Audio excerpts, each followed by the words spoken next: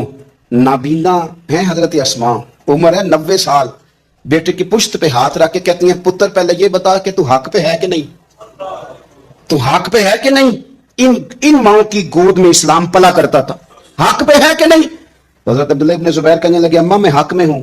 تو حضرت اسماء کہنے لگے پتر پھر میدان میں جا اور میرا پتر ایک میرے ساتھ وعدہ کر, کوئی بھی تیر پشت پہ نہ کھانا, سارے سینے پہ کھا کے آنا.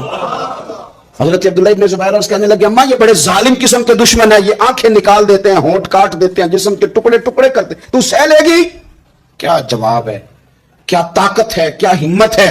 حضرت اسماء فرمانے لگی پتر بکرے کو نہ صرف ذبح ہوتے وقت تکلیف ہوتی ہے, کھال اترتے وقت کوئی تکلیف نہیں ہوتی.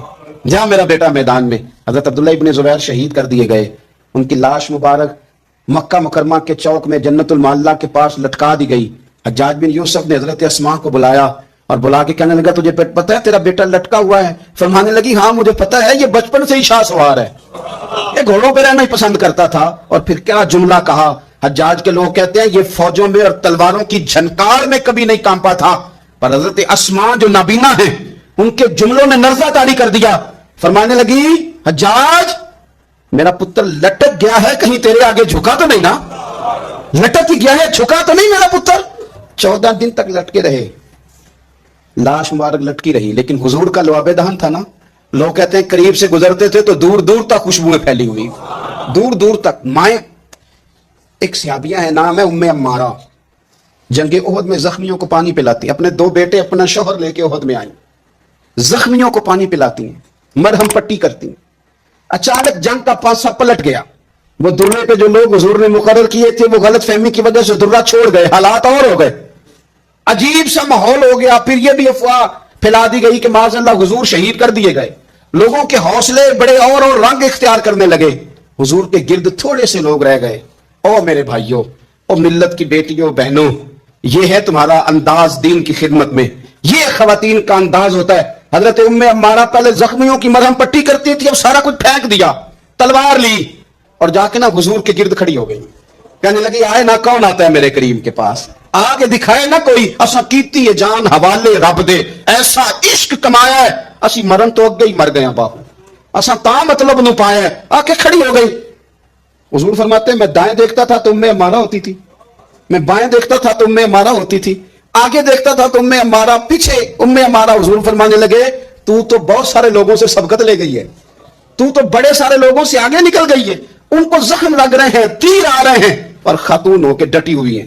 رسول اللہ صلی اللہ علیہ وسلم کے سامنے کھڑی, حضور پر آنے والے تیر اپنے وجود پہ لیتی ہیں. او میرے عزیز, رسول پاک علیہ السلام نے فرمایا تجھے رب نے بڑا حوصلہ دیا ہے. اتنا گہرا زخم بازو میں آیا کہ غار بن گئی, غار. اللہ کے پیارے محبوب نے نظر کرم فرمائی. حضور نے فرمایا کچھ مانگ لے. کہنے لگی سونیا اگر میری خدمت قبول ہے تو دعا کر دیں, اللہ قیامت کے دن بھی آپ سے دور نہ کرے, رب دور نہ کرے. حضور نے دعا کر دی, اے اللہ اس کو اور اس کے خاندان کو قیامت میں بھی میری رفاقت دینا. حضور کی دعا سنی تو باہر نکلی, فرمانے لگی لوگوں لو پھر میں نے اپنا مقصد پا لیا ہے, میں کامیاب ہو گئی ہوں, اب دنیا کی کوئی مصیبت بھی میرے اوپر آئے تو مجھے کوئی پرواہ نہیں, اس لیے کہ مدینے والے نے یہاں بھی کرم فرما دیا ہے, وہاں بھی کرم فرما دیا ہے. یہ طاقتیں تھیں ان خواتین کے.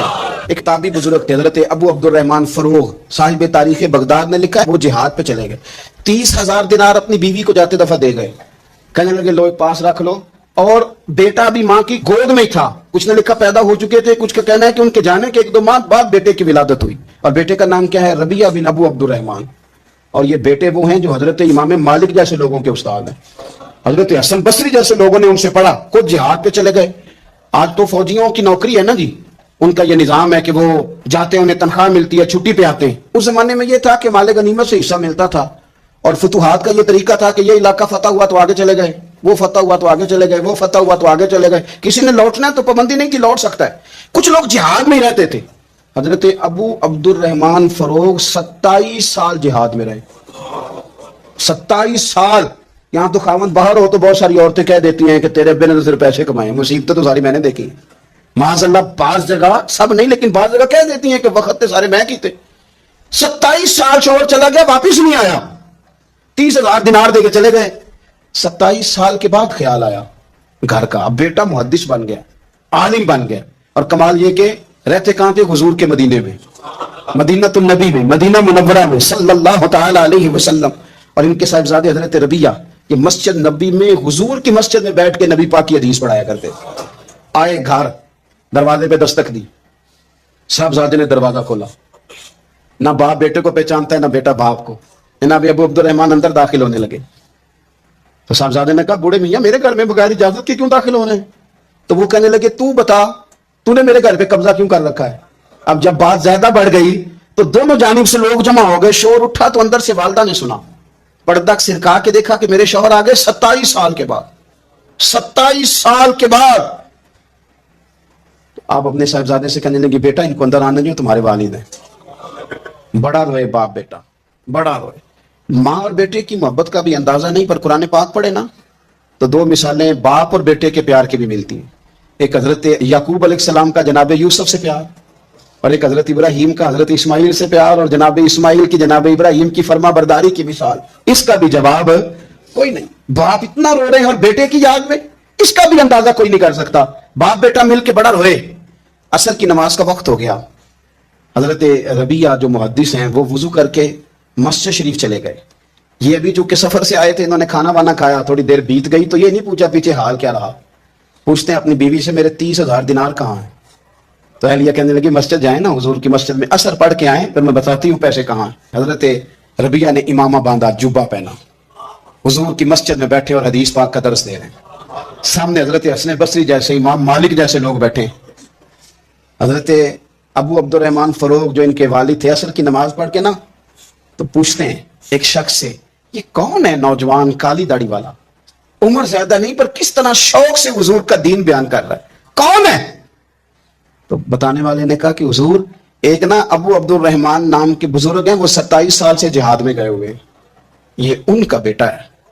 یہ سنا کہ میرا پتر اتنا بڑا عالم، چھم چھم آنسو بھائی، داڑھی بھر گئی آنسو، حضور کی مسجد میں تشکر کے آنسو، خوب روئے، خوب روئے۔ اٹھے گھر گئے، اور جب آنسو بھرا چہرہ لے کے گھر آئے تو اماں ساری بات ہی سمجھ گئی۔